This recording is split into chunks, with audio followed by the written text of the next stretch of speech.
ಸದ್ಗುರು laser light ನೋಡೋದಕ್ಕೆ ಹೋಗಿ ಅಪಘಾತ, ಆಯತಪ್ಪಿ ಕಲ್ಲು ಕ್ವಾರಿಗೆ ಬಿದ್ದ ಕಾರು, ಅದೃಷ್ಟವಶಾತ್ ಪಾರಾದ ಯುವಕರು.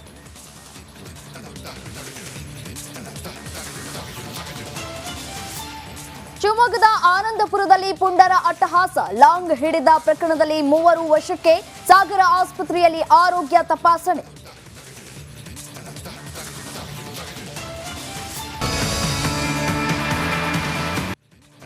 ಆನೇಕಲ್ ಫಾರ್ಮ್ ಹೌಸ್ನಲ್ಲಿ ರೇವ್ ಪಾರ್ಟಿ ಕೇಸ್ ಸಂಬಂಧಪಟ್ಟಂತೆ ಇಂದು ವಿಚಾರಣೆಗೆ ಹಾಜರಾಗ್ತಾರಾ ತೆಲುಗು ನಟಿ ಹೇಮಾ. ವಿಚಾರಣೆಗೆ ಹಾಜರಾಗುವಂತೆ ಈಗಾಗಲೇ ಸಿಸಿಬಿ ನೋಟಿಸ್ ಜಾರಿ ಮಾಡಿದೆ. ಸಿಸಿಬಿ ಕಚೇರಿಗೆ ಹಾಜರಾಗುವಂತೆ ಅಧಿಕಾರಿಗಳು ನೋಟಿಸ್ ಅನ್ನ ಕೊಟ್ಟಿದ್ದಾರೆ. ನಟಿ ಹೇಮಾ ಸೇರಿ 8 ಮಂದಿ ಡ್ರಗ್ಸ್ ಪೆಡ್ಲಿಂಗ್ ಮಾಡಿರುವಂತಹ ಶಂಕೆ ಇಲ್ಲಿ ವ್ಯಕ್ತವಾಗ್ತಾ ಇದೆ. 8 ಜನರಿಗೆ ಖುದ್ದು ಹಾಜರಾಗುವುದಕ್ಕೆ ನೋಟಿಸ್ ಅನ್ನ ಕೊಟ್ಟಿದ್ದಾರೆ ಸಿಸಿಬಿ. ಆಂಧ್ರದ ಕೆಲ ರಾಜಕಾರಣಿಗಳ ಮಕ್ಕಳಿಗೂ ಕೂಡ ನೋಟಿಸ್ ನೀಡುವಂತಹ ಸಾಧ್ಯತೆ ಇದೆ. ನೋಡಿ, ಈ ಒಂದು ಪಾರ್ಟಿಯಲ್ಲಿ ಹೇಮಾ ಅವರು ಕೂಡ ಪೆಡ್ಲರ್ ಅಂತ ಕೂಡ ಹೇಳಲಾಗ್ತಾ ಇದೆ. ಒಂದಷ್ಟು ಡ್ರಾಮಾಗಳನ್ನ ಕೂಡ ಮಾಡಿದ್ರು. ನಾನು ಯಾವುದೇ ಪಾರ್ಟಿಯಲ್ಲಿ ಹೋಗಿಲ್ಲ, ನಾನು ಫಾರ್ಮ್ ಹೌಸ್ ಅಲ್ಲಿ ಚಿಲ್ ಮಾಡ್ತಾ ಇದ್ದೀನಿ ಅಂತ ಹೇಳಿ ಒಂದಷ್ಟು ವಿಡಿಯೋಗಳನ್ನ ಕೂಡ ಹರಿಬಿಟ್ಟಿದ್ರು ಹೇಮಾ ಅವರು. ಆದ್ರೆ ಇದೆಲ್ಲದರ ಬಗ್ಗೆ ಸುಳ್ಳು ಅಂತ ಹೇಳಿ ಸಿಸಿಬಿ ಅಧಿಕಾರಿಗಳೇ ಹೇಳಿಕೆಯನ್ನ ಕೂಡ ಕೊಟ್ಟಿದ್ರು. ಪೊಲೀಸ್ ಅಧಿಕಾರಿಗಳು ಹೇಳಿಕೆಯನ್ನ ಕೊಟ್ಟಂತಹ ಬೆನ್ನಲ್ಲೇ ಇದೀಗ ಇವತ್ತು ಹಾಜರಾಗ್ತಾರಾ ಹೇಮಾ ವಿಚಾರಣೆಗೆ ಅನ್ನುವಂತಹ ಪ್ರಶ್ನೆ ಸಾಮಾನ್ಯವಾಗಿ ಕಾಡುವಂಥದ್ದು.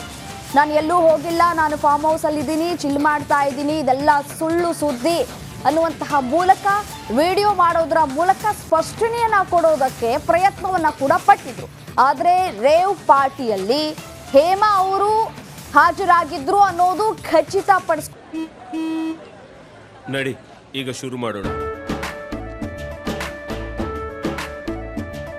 ಕೇಸರಿಯಿಂದ ಮನೋಲ್ಲಾಸ ಮನಸ್ಸು ಮತ್ತೇರಿ ಕುಣಿದಾಡಿದೆ ನೋಡು, ಮನಸ್ಸು ಮತ್ತೇರಿ ಕುಣಿದಾಡಿದೆ ನೋಡು. ಕ್ಷಣ ಕ್ಷಣವೂ ಆಚರಿಸಿ ಕೇಸರಿ ಹಬ್ಬ. ವಿಮಲ್ ಬಾಯಲ್ಲಿ ಹೇಳಿ ಕೇಸರಿ. ಇದೆಲ್ಲ ಸುಳ್ಳು ಸುದ್ದಿ ಅನ್ನುವಂತಹ ಮೂಲಕ ವಿಡಿಯೋ ಮಾಡೋದ್ರ ಮೂಲಕ ಸ್ಪಷ್ಟನೆಯನ್ನ ಕೊಡೋದಕ್ಕೆ ಪ್ರಯತ್ನವನ್ನ ಕೂಡ ಪಟ್ಟಿದ್ರು. ಆದ್ರೆ ರೇವ್ ಪಾರ್ಟಿಯಲ್ಲಿ ಹೇಮಾ ಅವರು ಹಾಜರಾಗಿದ್ರು ಅನ್ನೋದು ಖಚಿತಪಡಿಸಿಕೊಂಡಿದ್ದಾರೆ ಅಧಿಕಾರಿಗಳು. ಹಾಗಾದ್ರೆ ಹೇಮಾ ಅವರು ಹೇಗೆ ಹೊರಗಡೆ ಹೋದ್ರು ಅನ್ನೋದು ಒಂದ್ ಕಡೆ ಪ್ರಶ್ನೆ ಆಗಿರುವಂತದ್ದು. ಇಲ್ಲಿ 8 ಜನರ ಮೇಲೆ ಪೆಡ್ಲಿಂಗ್ ಮಾಡಿರುವಂತಹ ಅನುಮಾನಗಳು ಕೂಡ ವ್ಯಕ್ತವಾಗ್ತಾ ಇರುವಂತದ್ದು. ಅದರಲ್ಲಿ ಹೇಮಾ ಹೆಸರು ಕೂಡ ಕೇಳಿ ಬರ್ತಾ ಇದೆ. ಈ ಕುರಿತು ಮತ್ತಷ್ಟು ಡೀಟೇಲ್ಸ್ ಕೊಡ್ತಾ ಹೋಗ್ತಾರೆ ನನ್ನ ಕಲೀಗ್ ನಾಗರಾಜ್ ನೇರ ಸಂಪರ್ಕದಲ್ಲಿದ್ದಾರೆ. ಏನು ನಾಗರಾಜ್, ಮೊದಲಿಗೆ ನಟಿ ಹೇಮಾ ಅವರು ಇವತ್ತು ವಿಚಾರಣೆಗೆ ಹಾಜರಾಗ್ತಾರಾ ಇಲ್ವಾ ಅನ್ನೋದು ಒಂದ್ ಕಡೆ ಪ್ರಶ್ನೆ. ಆದ್ರೆ ಒಟ್ಟು 8 ಮಂದಿ ಡ್ರಗ್ಸ್ ಪೆಡ್ಲಿಂಗ್ ಮಾಡಿರೋದು ಇಲ್ಲಿ ಶಂಕೆಗಳು ವ್ಯಕ್ತವಾಗ್ತಾ ಇರುವಂತದ್ದು. ಅದರಲ್ಲಿ ಹೇಮಾ ಅವರ ಹೆಸರು ಕೂಡ ಇದೆಯಾ? ಇನ್ನು ಎಷ್ಟು ಜನರ ಬಂಧನ ಆಗುವಂತಹ ಸಾಧ್ಯತೆ ಇದೆ? ಡೀಟೇಲ್ಸ್ ಕೊಡ್ತಾ ಹೋಗೋದಾದ್ರೆ.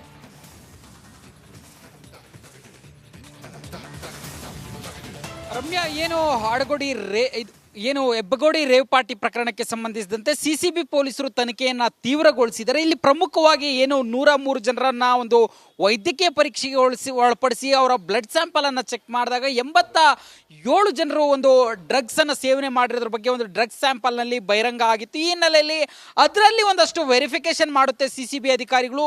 ಯಾರಿಗೆ ಈ ಹಿಂದಿನಿಂದ ಒಂದು ಡ್ರಗ್ಸ್ ಸೇವನೆಯ ಒಂದು ಚಟ ಇದೆ, ಡ್ರಗ್ಸ್ಗೆ ಅಡಿಕ್ಟ್ ಆಗಿದ್ದಾರೆ, ಜೊತೆಗೆ ಡ್ರಗ್ಸ್ ರೇವ್ ಪಾರ್ಟಿಗಳಲ್ಲಿ ಹೆಚ್ಚಾಗಿ ತೊಡಗಿಸ್ಕೊಳ್ತಾ ಇದ್ರು, ಅವರ ಆಯ್ದ ಒಂದು 8 ಜನರಿಗೆ